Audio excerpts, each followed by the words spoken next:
Buenas noches, bienvenidos a Con la Novedad. Esta vez va a ser la primera vez que grabamos sin el buen Paul, ya que anda buscando suerte en Playa del Carmen. Y en su sustitución está la señorita Pix. Sí, señorita. Sí, güey. Señorita Pix, sí. Pero te burlaste. Como que dudó. Hola. Y tenemos como invitado al buen Moy. Muchas gracias, por aceptarnos aquí en el Anillo de Hierro, en el archivo histórico. Pues Moy es un historiador de 35 años. De carrera, ni siquiera de edad. Con una trayectoria de 35 años.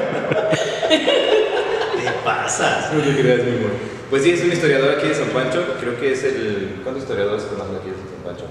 Bueno, hay pocos que directamente no han ejercido por diferentes circunstancias, pero sí hay más de un colega aquí en el municipio. Pero eres el único que ejerce. Que ejerce como tal, como la profesión dentro de su ambiente laboral, sí. Y pues ahorita nos va a platicar un poquito de las pokis. Anchis. Las pokis anchis. Si en esta época vivieran, serían un club de quién será. ¿Quién serían sus colegas? Probablemente trabajaré en el sucio. Estaría activo el sucio. Serían en el jardín de San Miguel. Ándale, no había pensado. No, pero en el jardín de San Miguel se manejan otros estándares. Palanca al piso y todo eso, entonces no creo. Palanca al piso. Sí. Unas muñecas con tripié. Ándale. A lo mejor las pokis no. Creo yo, bueno, si ponemos la situación actual, bueno, la situación antigua de las pokis a la actualidad, como que tendrán más bien ellas como su propia línea. O sea, no se mezclarían con la raza común. ¿Por qué? Porque sí tenía...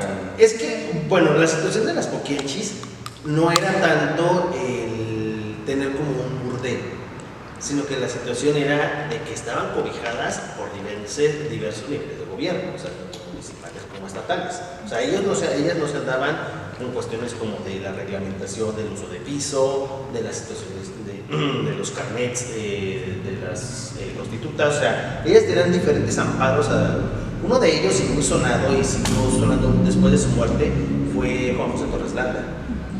O sea, este personaje las protegió hasta un cierto punto.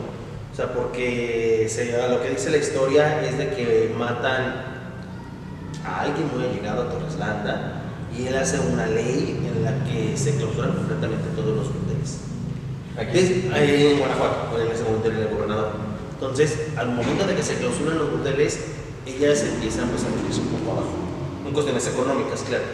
Y ahí es como es uno de los detonantes para que sean capturadas. Pero ¿cómo empieza la historia de las poquianchis? Mira, directamente las poquianchis no son franco-reconesas. ¿Son de León, no? Son de Jalisco. O sea, ellas son del estado de Jalisco, de un municipio que se llama el Salto de Juanacatlán, cerquitas de Guadalajara. De hecho, si fijan, el aeropuerto está en Tlajomulco de Zúñiga y el Salto está hacia el lado izquierdo y Guadalajara está hacia el lado derecho, si lo ponemos así. Entonces, de allí son ellas. De hecho, es un pueblo que conocí hace poco. O sea, es un pueblo pues, relativamente chico en su estructura, común purísima, pero, o sea, ya muy allegado por cuestiones de la zona metropolitana de Guadalajara. Pero es un pueblo chiquito. Y de allí son ellas. No se tiene mucho conocimiento de su origen. Ellas, cómo se empiezan a involucrar con este sistema de la trata de blancas. ¿Porque su chamba era tratar de blancas o qué? Sí, O sea, la trata de blancas era eso. O sea, llegaban, regenteaban gente para las labores domésticas en X lado, se llevaban a la chavita, pero de ahí la prostituían. O sea, ese era su modus operandi. Un servicio a domicilio. Y que, o sea, ya que les ve mejor y que les van a mandar dinero hacia sus papás, etcétera, etcétera, etcétera. O sea, era de modo que la inocencia, tanto de los padres como la buena voluntad de ellos, que sus hijas se progresaran o que ayudaran a las familias, porque hay que reconocer que las familias eran muy numerosas, lo que hacían era pues darlas con la esperanza de que les dieran, o sea, les ayudaran en el sostén de la familia, pero conociendo que las inclinaban a otro tipo de trabajos, pues directamente Es como si yo abriera una agencia de muchachas de amas de casa y luego las prostituyo. Fue más o menos lo que se hizo en su momento, pero no directamente, o sea, no solamente quedó allí, o sea, sino que se fueron moviendo y obviamente por regenteando más gente. El nombre de las poquianchis, hay muchas hipótesis, porque tenían que las caderas muy anchas y que estaban muy poquianchonas. O sea, ese es como uno de los mitos o de las hipótesis. Hay uno que dice que sigue siendo el papá, ¿no? Y hay otro, es el que le dicen hacia el papá, como dice Vix. Y hay otro en el que a un gay que tenía un bar ahí en León le decían el Poki. El Poki. Ajá. Ellas se alían con él les deja el bar, que el bar se llamaba La Barca de Oro, y, o sea, ya se transforma. En vez del Poki, las Poki. O sea, las Pokis. Las Pokis.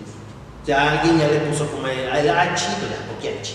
Y es como. El Hachis. O sea, o sea, se puede dar, o sea, es que como no es como algo como que tengas algún texto escrito o algo, tiene muchas interpretaciones. Entonces todo viene como de rumores, pues. Sí, o sea, no hay nada que te digas. Es que, no sé, una de ellas, ya sea de las hermanas Valenzuela, que era su nombre real, haya dicho, yo recuerdo que me pusieron la Pokianchi por esto y esto y esto, y Po se deriva de esto, y no. O sea, son, como dice la canción del venado, son rumores y son rumores, y todo eso se ha hecho. Oye, pero de todas maneras manejaban pura chavita chiquita, ¿no? ¿Neta? Si lo pusieras en zapatos, manejaban del 14 al 21. Neta. Sí, o sea, era muy pequeño. O sea, era una trata de blancas, de jovencitas de entre los 14 y los 20, 21, las más grandes. O sea. Sí, porque los 25 ya los consideraban ya muy grandes. Y ya tenían como otra visión, o sea, de que ya estaban muy maleadas. O sea, vemos la situación de los 25, pues dices que también está como chiquito, ¿no? Pero, o sea, ya para el estándar que ellas andaban buscando, o sea, ya pues el tren ya les pasó sobre ellos y ya. O sea, y trataban de buscar a más gente. Ellas llegan a León a principios del 60, a finales del 50 y tantos. O sea, en la época en la que estaba muy, no tabutario, porque pues no se puede decir que era tabú, porque sí había como lugares o establecimientos en los que había ese tipo de trabajos. De servicios. O de servicios ofrecidos a los clientes. Pero sí era como que estaban como a las orillitas. Bueno, aquí en San Pancho directamente no era en la zona centro. Está la calle Allende, entre la Obregón y la Madero. Allí tienen su casa. Era la calle de Allende, número 15. ¿En la casa del verano? No, es donde ahorita es como un estacionamiento. Frente a la casa de donde preparan carros, algo así. Sí. Ponen audio para coches. Ándale, por allí. O sea, de hecho ahí estaba la finca, porque pues ahorita ya es un estacionamiento grande. Cuando yo entré a trabajar aquí, en ese momento estaba el director el profesor Sergio Carmona Hernández. Y él, él me llegó a platicar que cuando fue lo de las Pokianchis, él tenía, creo que 11 años. O sea, y dice que cuando ellos iban a la escuela oficial, Les propusieron chamba. no, o sea, no se quieren venir a lavar casas. No, o sea, cuando ellos van para allá, van para la escuela como estudiantes comunes, ya para eso ya han pasado varios años de que las habían apresado. Y la casa estaba así como que abandonada, toda escarbada, había un coche y había muchísima correspondencia. Y que un amigo de él, el profe, un amigo de infancia, recuperó todas esas cartas y nunca se supo qué hizo con ellas. O sea, el profe tampoco nunca me platicó.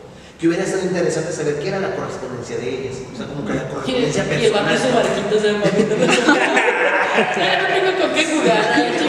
Mamá, se acabó la leña, pero me pega un chingo de cartas de estas putas. Sí, o sea, fueron como situaciones muy... Pues que, o sea, en esta actualidad si dices, bueno, ¿por qué no tuvieron como esa conciencia histórica como de guardarlas? Para saber qué era, o sea, cuál era como la correspondencia. Yo me llego a imaginar que, bueno, obviamente era correspondencia como personal, privada, pero que la que hablaban, yo me llego a imaginar como de negocios. O sea, no, sí había teléfonos, o sea, pero no como ahora, o sea, de que a lo mejor cada quien tiene un teléfono en su casa, sin encontrar el móvil. O sea, el teléfono así como que de casa. Eran muy pocos y el servicio de correos era sumamente fuerte. Entonces, cartas de diferentes personalidades, de diferentes hechos, de diferentes personas. O sea, yo me llego a imaginar que era más bien dentro del apartado de negocios más que del apartado de sentimental personal. De, pues espero que yo... Pues quién les va a querer así de mujeres como era. O sea, son diferentes... Bueno, es que uno como historiador no solamente tienes que ver a la persona como lo malo, sino que también le tienes que ver completamente cómo era la persona. ¿Qué tal que eran por recibos de luz y de agua? Bueno, por eso no se debate. Puede ser. ellas llegaron a ser llegaron a tener muchísima influencia en las amas de casa para la gente, pero también tuvieron mucho poder económico. Lo que se le conoce ahora como el San Ángel, allá en Purísima, que es una comunidad rural que está entre adelante de Cañada de Negros, entre Cañada y Frías. Está entre el Tecolote y... Sí. ¿Cañada? Sí, o sea, en esa zona está San Ángel. Ellas compraron unos predios que le denominaban ella la Loma del Ángel, y allí iban a formar una gasolinería. O sea, para ver el poder adquisitivo que tenía para adquirir una gasolinería en su época. Y ahí fue donde se les peló una muchacha, ¿no? Y allí fue donde se vino esas circunstancias que les platicaba al inicio, de que Torres Landa cierra todos los burdeles. De aquí se las llevaron a Lagos, del lago las vuelven a traer a San Pancho, las mantienen cautivas algunas semanas, algunos meses. Digamos que lo que estaban haciendo era como tratarlas de dejarlas sin comer para que murieran de hambre, y de allí las pasan allá a San Ángel, en la finca que ya tenían hecho. O sea, ya tienen el predio, ya tenían las fincas, o sea, a lo mejor lo que les faltaba eran las bombas para empezar a funcionar esa gasolinería. Las echan allí, o sea, las meten, y de allí no se les escapa. Y de allí es del modo que da parte a la policía y les atrapan en Purísima. No directamente en San Pancho. San Pancho se hizo famoso con las poquienchis porque San Pancho era cabecera de partido judicial. ¿Qué es eso? Es una sede del Ministerio Público. Ahorita ya Purísima ya tiene de 1964, o sea, ya pasaron más de 50 años de ese suceso, y se hizo la primera parte del expediente judicial, que son como 2000 hojas, más aparte se hizo otro que era esta situación de un amparo en el 80, antes de que pasara la situación de que se muriera cada uno. O sea, ellas promovieron un amparo para que les bajaran la situación de la sentencia, pero no floreció. Y de allí pues se vino un poquito, como no la desgracia, pero sí se vino un poco la decadencia ya de la fama, aunque la fama se sigue quedando de que eran así mujeres perversas. ¿Y cuántas hermanas eran? Eran 4. Era Delfina, Eva, María de Jesús y Carmen. Pero veo que no estaba tan metido en ese show. La última, Carmen. La que se peló. No, o sea, la que se peló fue una de las pupilas, porque ellas se dicen las pupilas. O sea que las obligaban, yo pensé que sí era como consentimiento de los chiquillos. No. Su mochada y a chambear. No, que ni les pagaban. Pues. O sea, no sé si han visto la película de creo que se llama Fernando Casals, la película documental que se llama Así las Poquienchis, donde sale esta Diana Bracho, María Rojo. Sí tiene un tinte pegado a la realidad con el expediente judicial, pero sí como que hay muchas cosas que están así como desfumadas. De hecho, hay un espacio en el que menciona un seudónimo que le dicen el Caballo Blanco. Era el nombre de José Torres Landa, o sea, si le decían a él el Caballo Blanco. ¿Por qué? No sé. Le decían el Caballo Blanco, y allí de hecho en la película sale. Otro autor que también habla de ellas, que ese sí lo he leído y que sí está muy apegado más a las cuestiones judiciales, es Jorge Ibargüengoitia, con su libro que se llama Las Muertas. Ese también está muy padre. Lees el libro de Las Muertas y reflejas un poco la película. Imagino que el director se basó mucho en las cuestiones de la novela de Jorge Ibargüengoitia. Y está padre, o sea, no es tan cara, cuesta, si no me equivoco, mi compañera lo compró en Despasados, lo compró 168 en Gandhi. O sea, y te lo dice, no tienes para que lo prestes. Y hay otro libro, ese libro es muy difícil de conseguir porque en su época vendió tirajes a millones. Se llama Por Dios que así fue. Es el relato de una de ellas, si no me equivoco, es la de María de Jesús, si no me equivoco. Ese libro fue escrito por una periodista que se llama Elisa Robledo. Ella falleció. Entonces ella entrevista a María de Jesús para que ella cuente su historia. Y ella comienza diciendo que por Dios que así fue la historia que yo te voy a platicar. O O sea, es la versión Entonces el reflejo de ella, de o sea, ella. no directamente de las pupilas o de quienes estuvieron detrás de. Hay una Es foto. como si fuera New York y contara su verdad. Ándale, ándale. Sí, o sea, es solamente la verdad de ella. Es que todo lo tengo que actualizar para ubicarme bien. Sí. ¿Ya ves? También hay, bueno, dentro del expediente según que se encontraron cientos de fetos, o sea, toda esa no mala fama, porque no sabemos si realmente eso fue cierto, porque en el expediente judicial no lo dice. Aparte, el expediente judicial está lleno de contradicciones. No. O sea, nadie se pone de acuerdo. O sea, unas les dicen una cosa, otras dicen otra, pero en sí todas caían en que ellas eran como las madronas del asunto. O sea, en eso sí era como que legal, y que todas decían lo mismo. Pero en las situaciones como de cuántas muertas, si abortaron o no abortaron, de ahí fueron muchas las contradicciones. Pero yo creo que sí abortaron más de una, porque imagínate, en ese tiempo no había métodos anticonceptivos, entonces... Bueno, sí había, pero no obviamente como tan conocidos como los de ahora.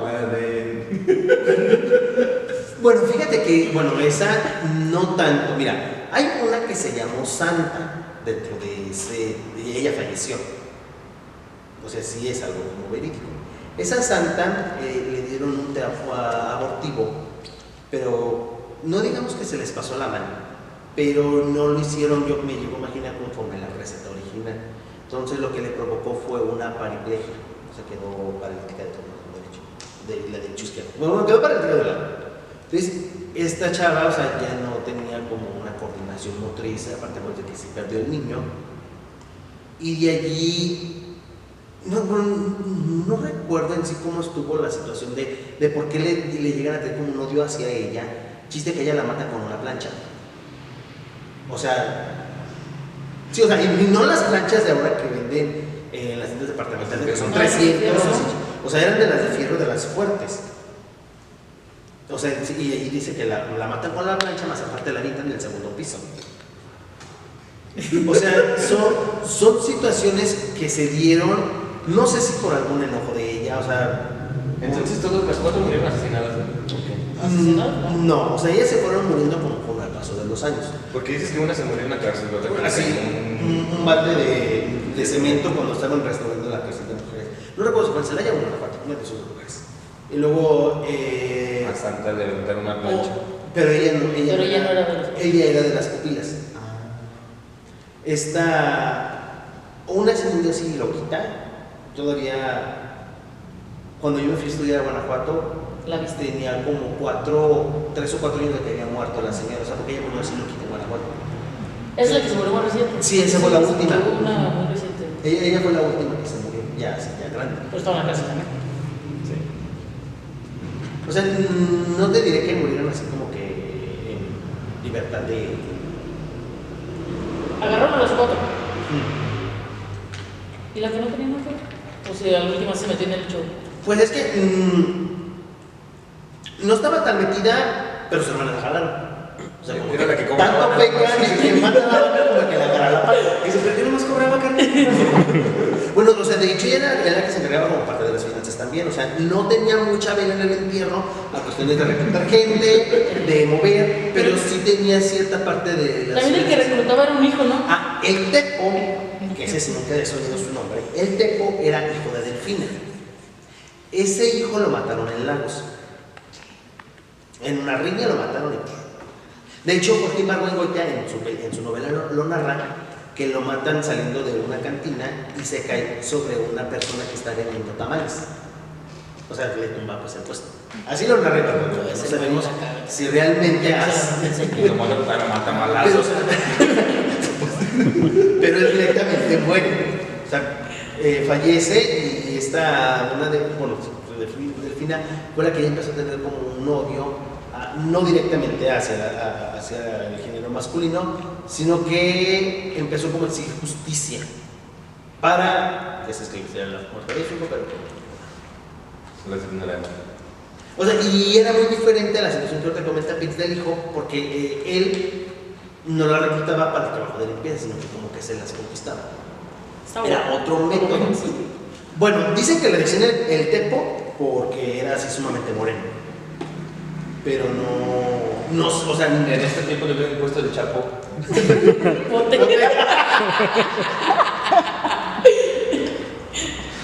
Y Bueno, no sé si decir el tepocate o algo así. Pero va por ahí. sí, o sea, de hecho por eso no Ah, sí. el Tepocate. Pues ni tanto tú le dices negro que. Negro, güey.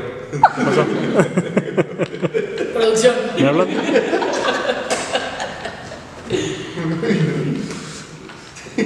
¿Qué más quieres saber, Gaby? Mejor te contamos más. Ay, la pizza.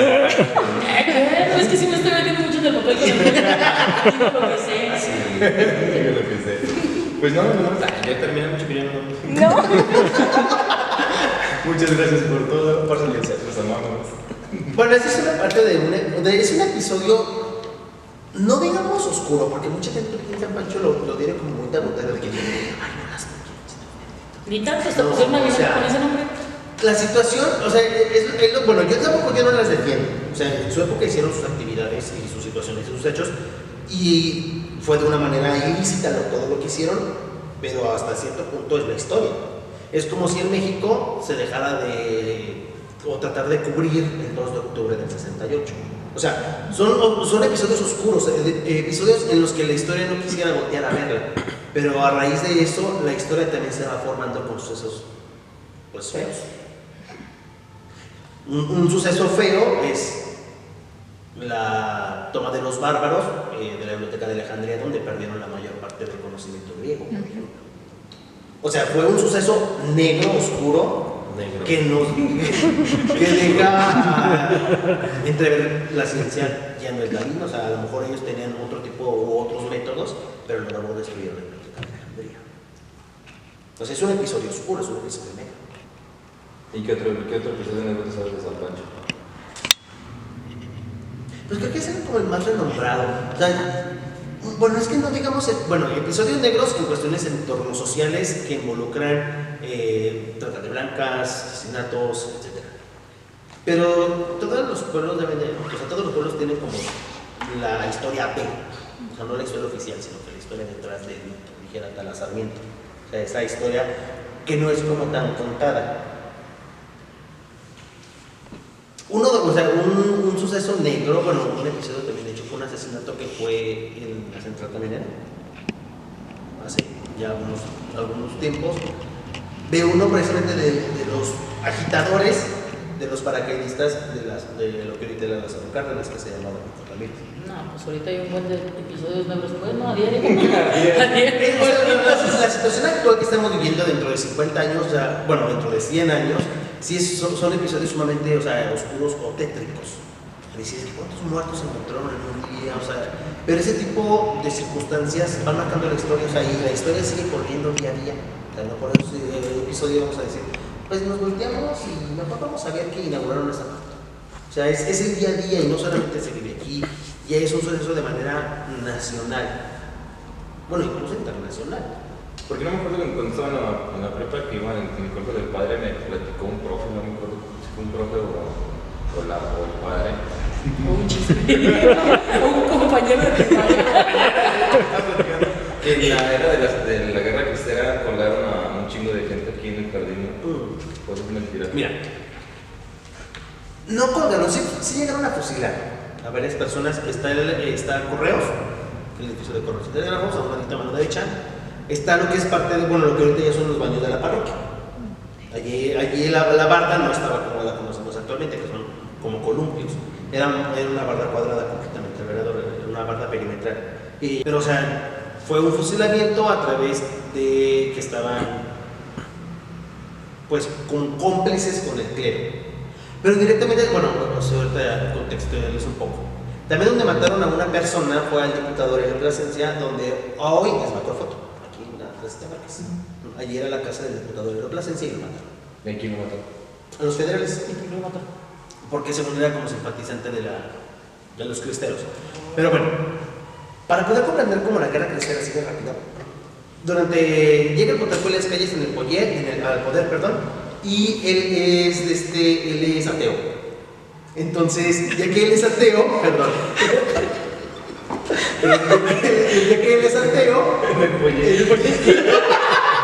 Yo pensé el San Pedro.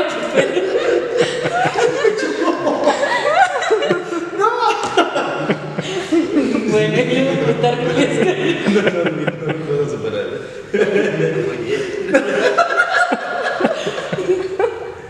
No que había pasado eso en una entrevista. Estamos grabando. Ni a mí. Ay, no puedo contestar nada.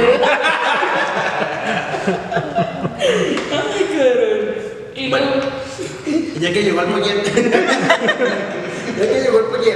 el protocolo es calles a protestante, emite una ley que se llama precisamente la ley Calles, en la que priva al clero de muchas de las cosas que estaban así como que en modo light o que había dejado Benito Juárez después de la ley de reforma. O sea, les trata como de meter más cintura y empieza ya a perder la relación entre el gobierno mexicano con el gobierno vaticano. O sea, prácticamente se pierde porque pues, los intereses de la nación y cuestiones de los sacerdotes se pierden completo.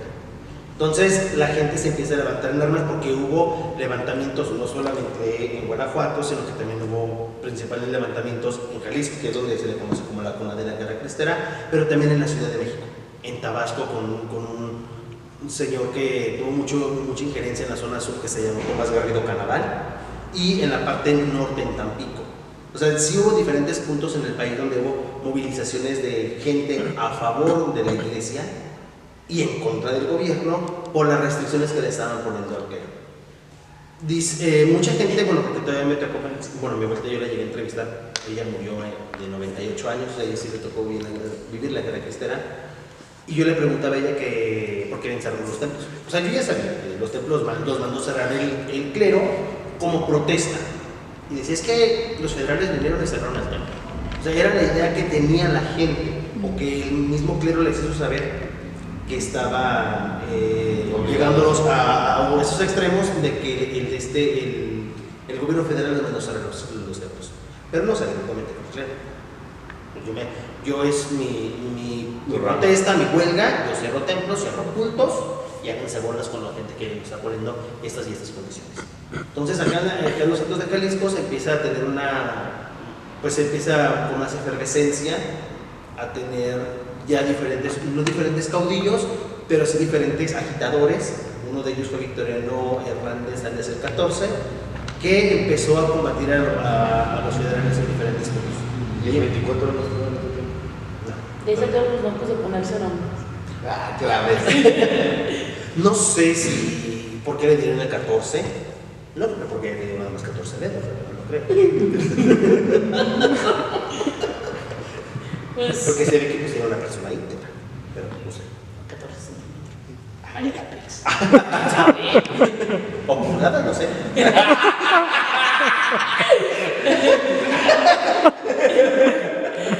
Y uno de esos enfrentamientos, no directamente del 14, sino que de otro señor que se llamó, bueno, por lo menos aquí local, Domingo Anaya, es en el municipio, bueno, la comunidad rural llamada San Isidro, donde allí hubo un enfrentamiento así fuerte, donde sí hubo granadazos, cañonazos, o sea, fue una mini guerrita, o sea, en la hacienda de San Isidro, donde, y sí, o sea, obviamente también fue una masacre, porque mucha gente estaba guarecida allí.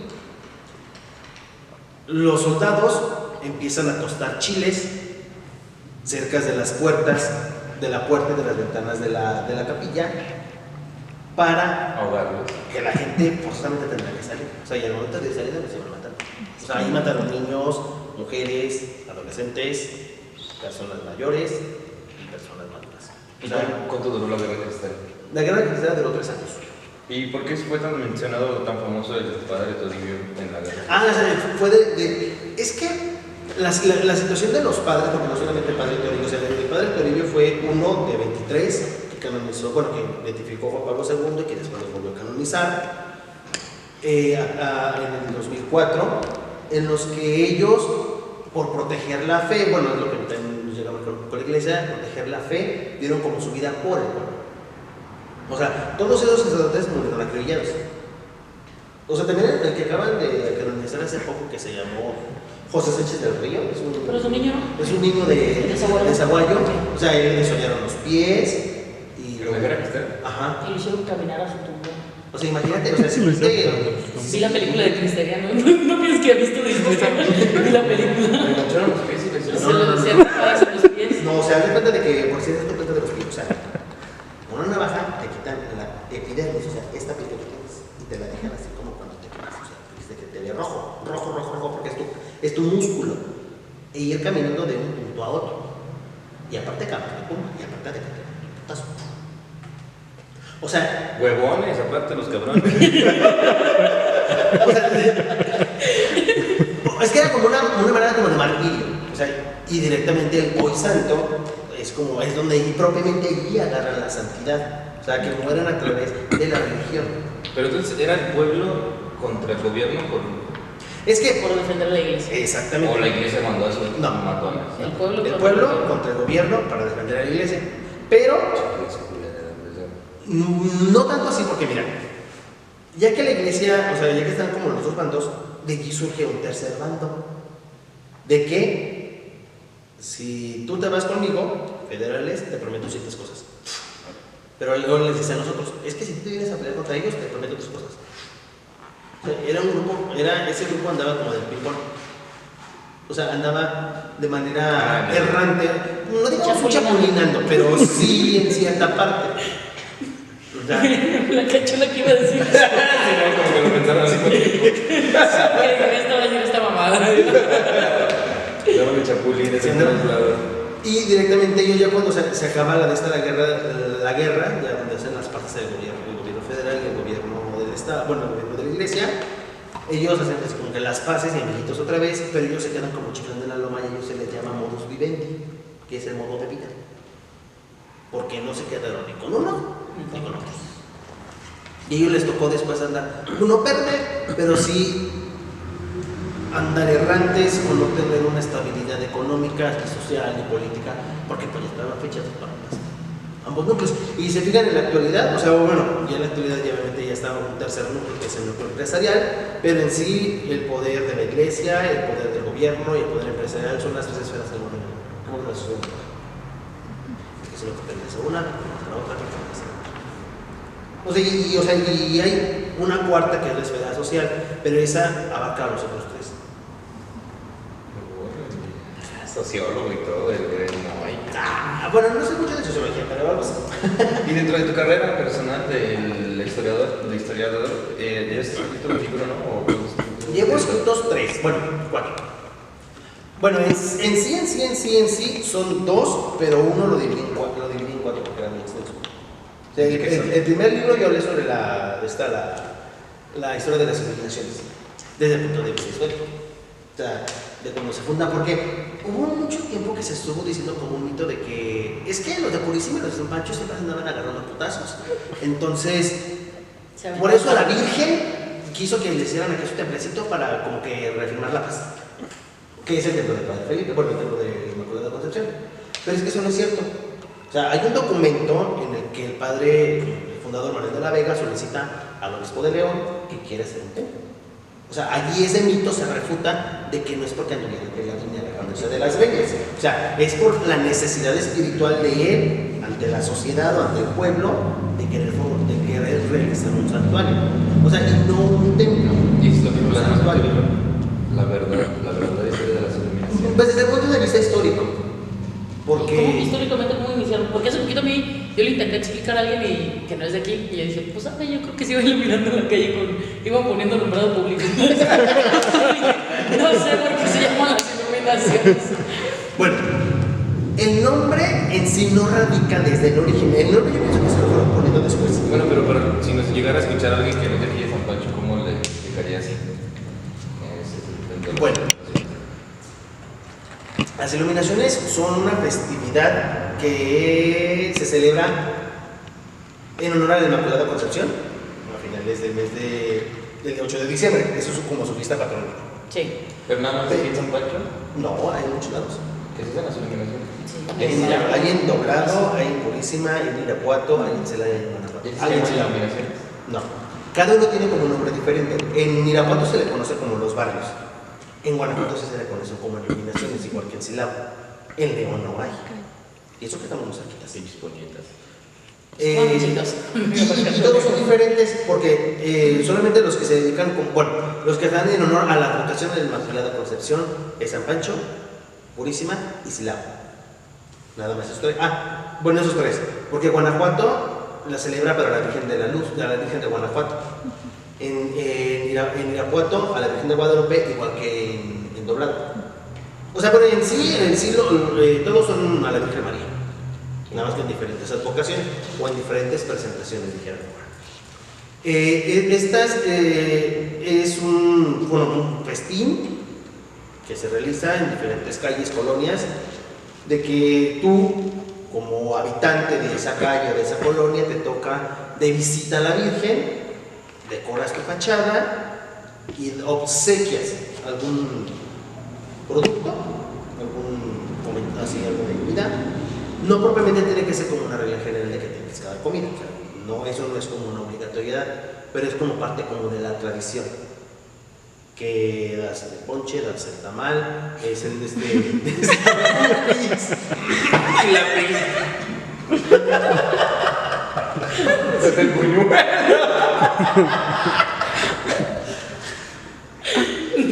No, o sea, no, el pozole, sí. Bueno, nos dan el pozole. Sí. Dan el churro. El camote. Ya depende de qué. No. Depende de los gustos.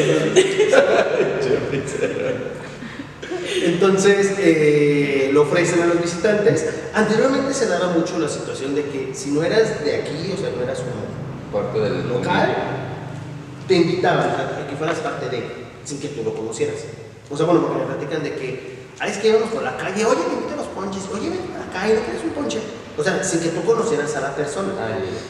Probablemente por la situación más actual que se está viviendo dando de hace unos 20 años, ya la gente no es que se haya vuelto como un poco más cerrada, sino que pues también la sociedad ha ido cambiando. O sea, ya no es así como que la misma sociedad de que los ranchos se conocían. O sea, ya cambia. Entonces, estas festividades surgen en 1881 cuando fundan el Santuario de la Inmaculada Concepción. O sea, lo empiezan en 1876 y lo terminan en 1881. O sea, en 5 años se aventaron el Santuario de Padre Felipe. ¿Eso qué quiere decir? Que el Padre de la Vega, o una de dos, o tenía varo o tenía muy buenos vecinos. O sea, para crear una edificación en tan poquito tiempo, hacia finales del siglo XIX, pues era una odisea. O sea, porque hay templos como el Santuario que aún todavía están en construcción. O sea, bueno, por poner un ejemplo. La historia narra que hubo una persona que se llamó Lorenzo Espínola. Él fue el primero que redacta cómo fueron las primeras iluminaciones. Y no propiamente que te daban el tamal, que te daban el ponche. No, sino que te olían el sino que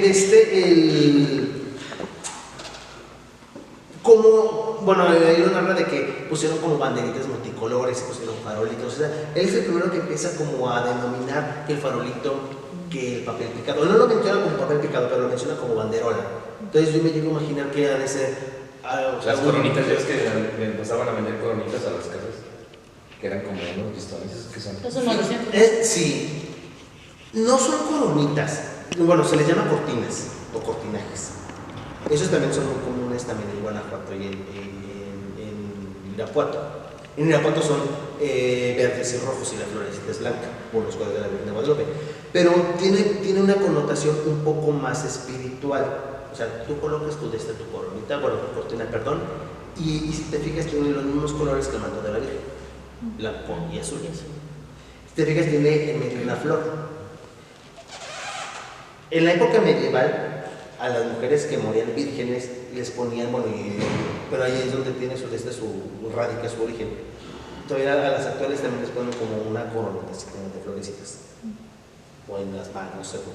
Pero les van a poner a mí. Pero les ponen como es un tipo de ofrenda. Como Blancanieves cuando se bueno, algo así, pues.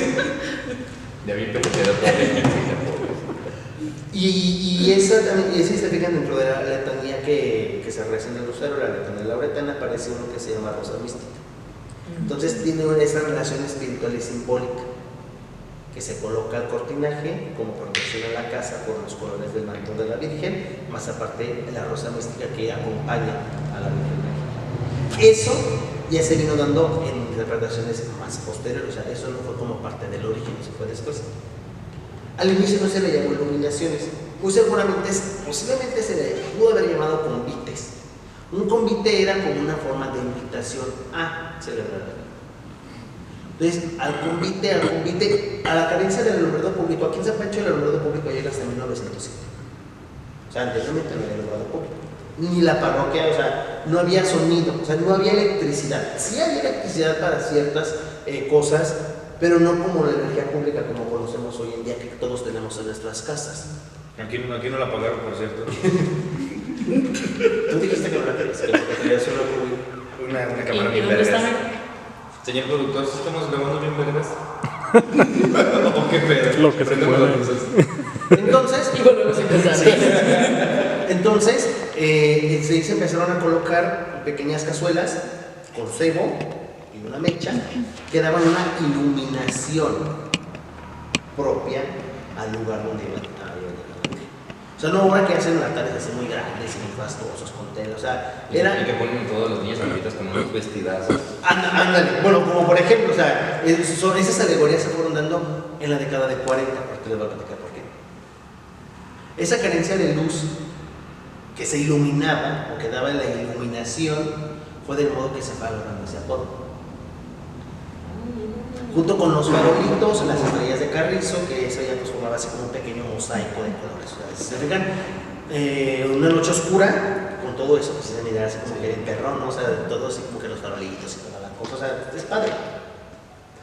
Digo, directamente no tenemos, como Franco Rinconese, no tenemos como esa esencia o esa identidad, que era lo que me comentaba Pix al inicio. O sea, que nos hace falta una identidad. Sí la tenemos, pero no hace falta explotarla o darle un vuelco. Verla desde otro trasfondo. Si se fijan, León muchísimos años duró utilizando un arlequín como parte del emblema de la Feria de León, pero un arlequín que tiene que ver con León. Y era como una esencia que ellos tenían, es que el arlequín es parte de la feria. O sea, el arlequín es parte de la feria. Es como Purísima con su judea y todo esto. Ándale, o sea, ellos están muy arraigados porque, o sea, la judea para ellos es lo máximo que hay. Y O sea, se lo la que es cancelaron. ellos, ¿Cuántos años? la judea y el elegido Bustos, o sea, son personajes que para ellos son así como que los guau, los pum, caché. Eso y lo asesinaron. En cuestiones de gastronomía, sí, porque directamente es más famosa las enchiladas de cocina en Purísima y en San Pancho. Y directamente es lo mismo, o sea, la situación entre los dos municipios hay un abismo de identidad completamente enorme, que nosotros nos estamos volviendo más... Es que aquí somos como más indiferentes. Sí. Y.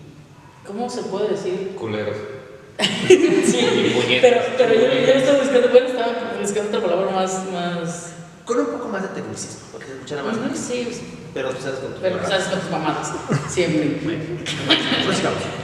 Sí, aquí hace falta que la gente esté orgullosa de Sí, o su sea, pueblo. sí que digas, es que, o sea, orgulloso yo de las iluminaciones y está bien bonito y en diciembre. O sea, eso es como parte como de tu identidad. Así como dices, es que mi primo ganó un premio de matemáticas, no, pues es que es bien fregón. O sea, te sientes orgulloso porque es parte de tu familia y lo sientes. Así, las iluminaciones son parte de la tradición de tu ciudad, de donde tú vives. Yo soy de León. Ay, tienes que ser una chingada. ¿Y quién lo invitó? No sé si tomarle y echársela en la cabeza. Chámelo, Pix. Entonces, ahorita que tú comentabas sobre la situación de las niñas con sus vestidos y toda la cosa, o sea, las niñas infantiles a ponerle las alegorías, esas alegorías se fueron dando conforme se fue creciendo el festejo de las iluminaciones. O sea, aparte de que ya había luz eléctrica, tanto en ciertas casas como en la luz pública, aunque hubiera un foquito en una esquina y en otra, de todos modos se seguían colocando los farolitos, los papelitos picados, etc. Y había un poco más de unión, bueno, había más unión entre familias del vecinazgo. Porque para colocar los hilos de una cera a otra, bueno, tienes que pedir permiso. Oye, pues quiero colocar o vamos a colocar. O sea, decía como una organización social dentro de la calle donde te va a tocar. Y así tienes como un vecinazgo un poco más cercano a ti. No como para que fueras así como que, ay, es que mi mejor amigo, mi vecino. Pero que tuvieras ese acercamiento porque era una ciudad completamente diferente. O sea, no digo que ahora no sea, pero la sociedad fue cambiando. El engrandecimiento del festejo se fue haciendo más grande y fue necesario colocar otros aditamentos a la Virgen. Ya no solamente es colocar la Virgen y su velita y sus florecitas. No, ya es todo su altar completo. Ya es un altar en forma con diferentes alegorías, simbolismos y hasta cierto punto de vista, hasta meterle de más a un altar. No es lo mismo, o sea, como colocar la Virgen, que es la Virgen peregrina que llega, y bueno, le vamos a ponerle esta florecita y este angelito que significan la anunciación. O sea, ya es colocar la Virgen, colocarle un telón, colocarle unas telas, colocarle unas bases, colocarle flores de iluminaciones, o sea, ya es, ajá, que todo eso forma parte de ciertas alegorías. Ahorita que comenta esa de la estrella, es la Virgen María con la estrella, que quiere decir la estrella de la mañana. Y ese viene de las culturas precolombinas, no solamente de Mesoamérica, sino que viene de otras partes. La primera estrella que aparece en el oriente es Venus, que se fijan, Venus está relacionado con la mujer está relacionada con María. Bueno, con Eva, y Eva está relacionada con María. Porque se supone que María es la segunda Eva, o es la que está encarnando el Hijo de Dios, que la teología así nos lo hace ver. Entonces, son ya diferentes manifestaciones que si en una casa pusieron ese, bueno, yo quiero verme más lucidor y yo le digo al que me decora, es que yo quiero algo más cabrón todavía. Y él no solamente, pues te voy a poner una garra en color azul y ya quedó. No sé, señora, pero usted tiene 2 metros. Sí. Ya empiezan a ver otras alegorías, o sea, a ver otros sucesos de la vida de la Virgen, de la vida en que la Virgen estuvo involucrada, como el sueño de San Juan Bosco, o la aparición de la Virgen a San Francisco, o la entrega del rosario de la Virgen a Santo Domingo de Guzmán. O sea, son todos esos simbolismos o esos actos en los que la Virgen estuvo presente y que en nuestra popularidad se manifiesta a través de un altar. ¿Y todos vienen en tu libro? ¿Y crees que la gente sepa eso? No. O sea, porque no es como tan explotado, es lo que ahorita comenta. O sea, sí están orgullosos de que es que me toca el altar y me toca la Virgen, pero realmente no sé un simbolismo como tan trascendental. O sea, es como parte de esa falta de interés o de un interés superfluo. Ay, pues estamos hablando de las iluminaciones, el libro está chido, gracias. Gracias por tu Sí, o sea, muchos lo pueden tomar de esa manera, a lo mejor hay otros que no, y a lo mejor hay otros que sí dicen, es que sí está más interesante, o sea, tiene esta cosa, tiene esto. Ese fue mi primer libro que saqué en el 2015. Y el segundo libro lo saco en 2017, y eso hay un compendio de todas las tradiciones desde el punto de vista religioso que hay en la ciudad. Porque yo estoy más evocado a la historia de la religión, o sea, esos históricos de la religión católica. ¿Y cuáles son los 4 capítulos de tu segundo libro? Ese lo dividí bueno, de hecho cada uno es un capítulo, pero como era un poco extenso, mejor decidí juntar el recinto parroquial, que era lo que se hacía el Jueves Santo, el Viernes Santo, el Sábado de Gloria, el Domingo de Resurrección, Jueves de las Amapolas, y ahí con ese jueves es como termino el libro, o sea, el primer libro. El segundo lo llamo Festividades del Agua, que eso hago referencia a los meses más llovedores del año, que es mayo, junio, julio y agosto. Son 4 meses. Y obviamente esos meses los estoy transportando hacia el siglo XX. O sea, la actividad de estos meses ya no llueve igual como llovía antes. Y allí empiezo con el Día de la Santa Cruz.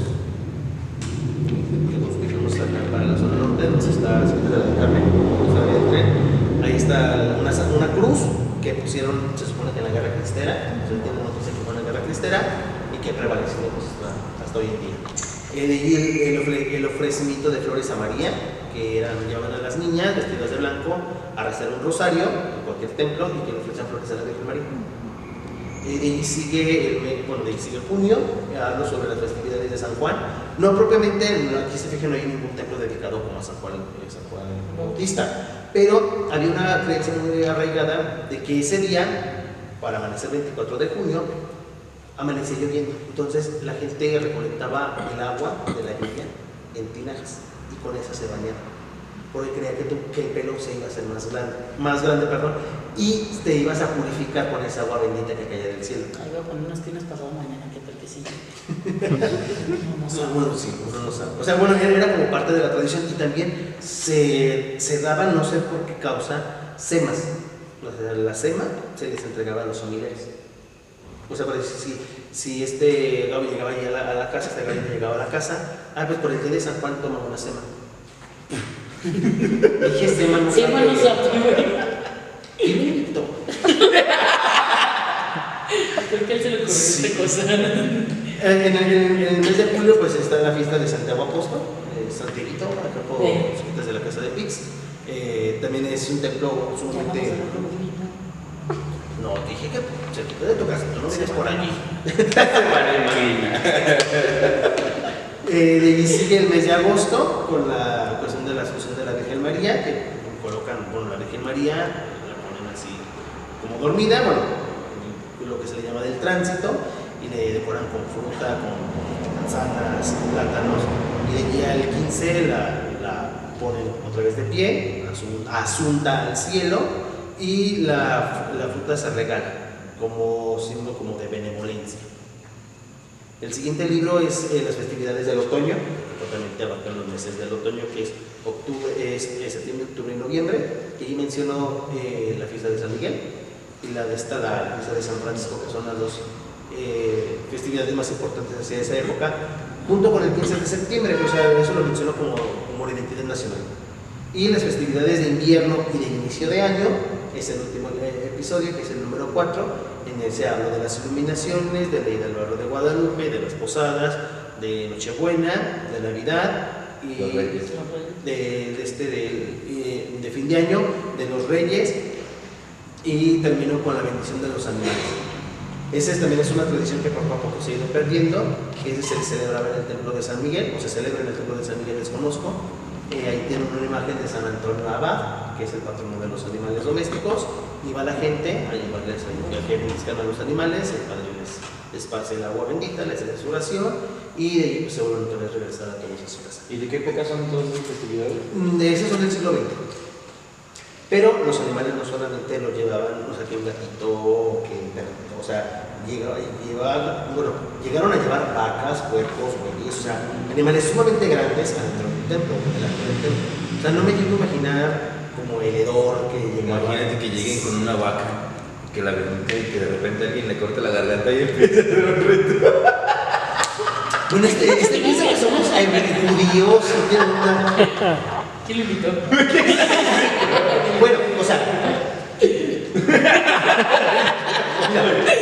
las situaciones que ahorita comentas, sí llega a pasar. No, o sea, eso era un ritual que hacían los hebreos hacia un toro, en el que se le ponía la cabeza de la lima por la cabeza de la persona para que le pasaran sus pecados, se lo degollaban y viene el sacrificio al dios Masha, creo, algo así. Cuando dijiste que una vaca del templo, yo te decía, imagínate que se caga. Yo pensé que iba a decir, imagínate que se caga y dices, ¿qué haces? Pero eso no es con tus mamás, ¿no? O sea, pero sí llegó a pasar. O sea, sí, no tiene sí, eso es más lógico. Pero los puercos, o sea, los bueyes, los caballos, o sea, que son animales de carga sumamente grandes. O sea, en un templo, o sea, no en un templo, sino que en el atrio. O sea, imagínense como que todo el edad que venía. Sí, no. O sea, y eso era cada vez de enero, perdón, de San Antonio Abad. Pero creo que sí lo siguen haciendo. Sí, yo cuando fui a investigar me dijeron que ya tenían ya algunos años que no lo hacían. Ahora que es parroquia el templo de San Miguel, a lo mejor no seguramente ya todavía se haya vuelto con la tradición. Y ahorita estoy gestando otro libro que hablo sobre la Orden Franciscana Seglar, que es una rama que funda San Francisco de Asís para las personas laicas, en la que puede seguir como el estilo de vida de San Francisco a través del Evangelio, y que tienen pues un apostolado. O sea, San Francisco funda esas tres órdenes. La primera orden son los frailes menores, los que siempre andan así como vestidos de monjes. La segunda son el orden de las damas pobres o de las damas clarisas, y el tercero es de la orden franciscana Seglar. Muy, ¿por qué te interesó lo de la religión? Fíjate, desde que estaba en la universidad como que me dio como la vocación de ser sacerdote, pero como que nunca encontré como que algo pues como que me llamara más. Y aparte, o sea, después ya me di cuenta que en mi familia tengo unas tías muy lejanas que están en Guadalajara que son monjas. A lo mejor, quizá, tal vez como por la situación familiar me esa bonita. Por poquito ya eres el padre Moy. Imagínate al padre Moy. Diciendo en el templo, ¿quién me quitó este?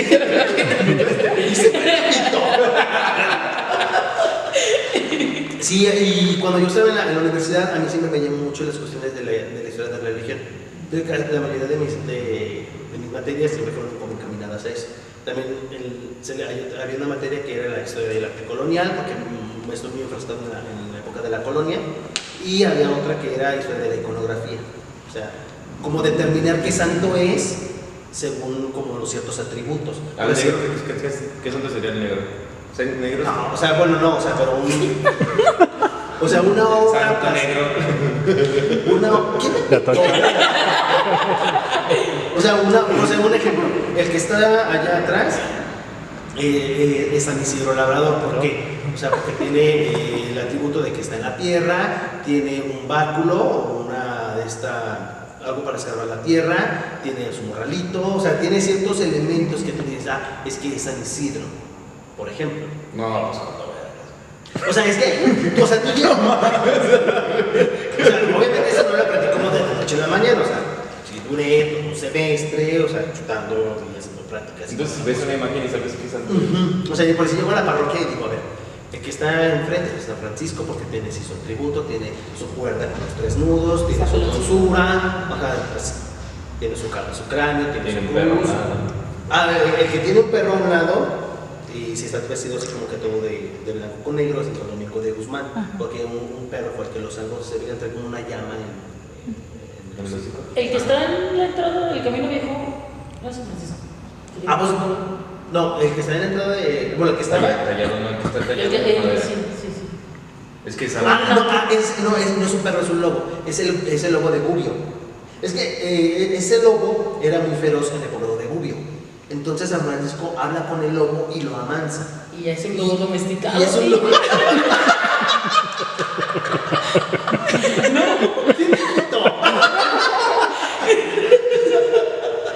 Bueno, sí es un lobo domesticado porque San Francisco lo pone el lobo. Y digo, carnal, la neta ya de que yo con una chila. No mames.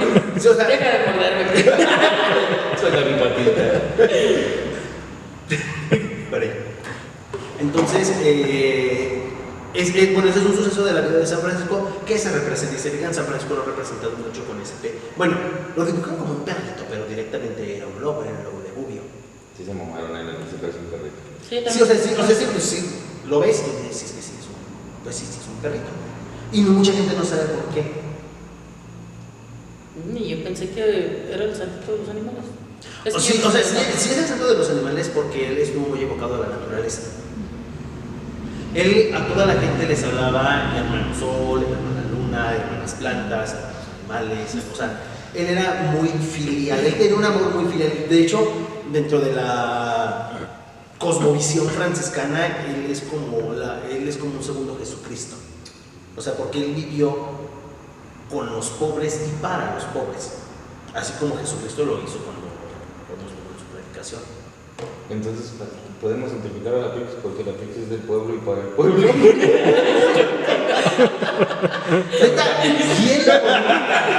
lo quiero darte una respuesta bien perra, pero eso no se me ocurre nada todavía. Llevamos todo el rato y digo, ¿quién lo invitó? Chingado, no se me ocurre.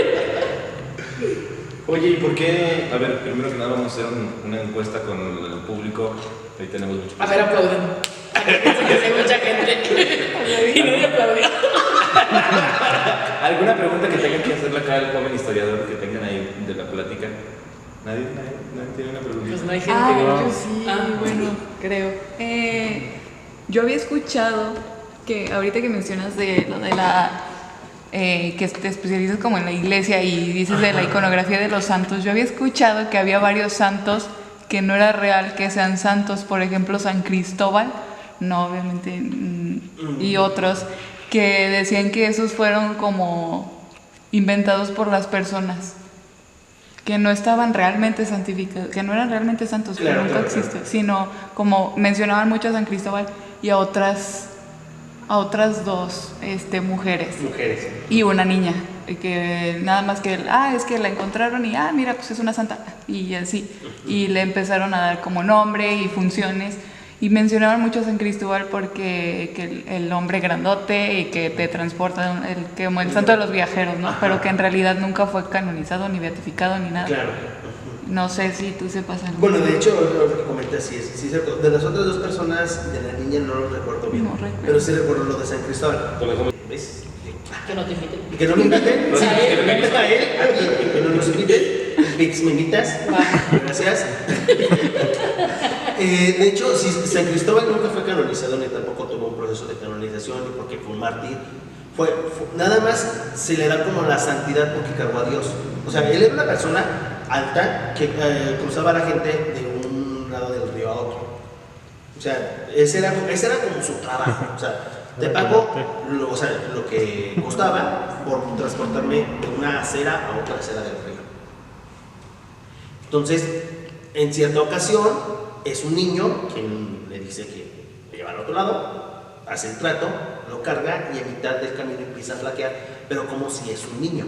Entonces, él voltea y se fijan, San Cristóbal está agarrado como de un bastón y voltea y tiene como la carita así y el niño está de este lado.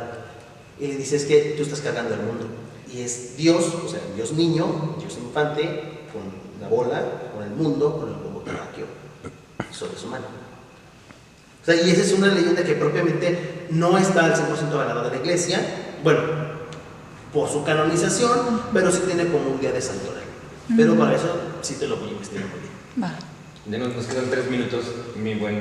Vamos es que mira, si me hubiera cerrado tanta tarugada, No, ¿sí o no? puedes- Sí. Pero ya recordamos que vamos a hacer más capítulos. Ah, claro. ¿Qué quieres comentar al público en tus 3 minutos que te quedan de mamá? Que la próxima vez no me invites.